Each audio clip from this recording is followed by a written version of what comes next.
بسم الله الرحمن الرحيم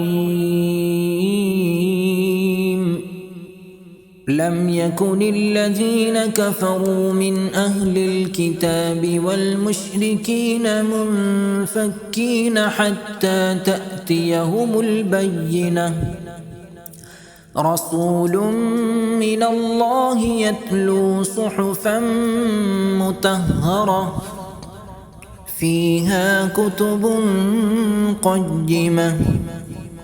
وما تفرق الذين أوتوا الكتاب إلا من بعد ما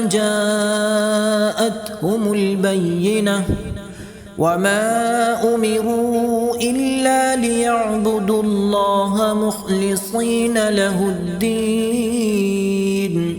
حنفاء ويقيموا الصلاة ويؤتوا الزكاة وذلك دين القيمة إن الذين كفروا من أهل الكتاب والمشركين في نار جهنم خالدين فيها أولئك هم شر البرية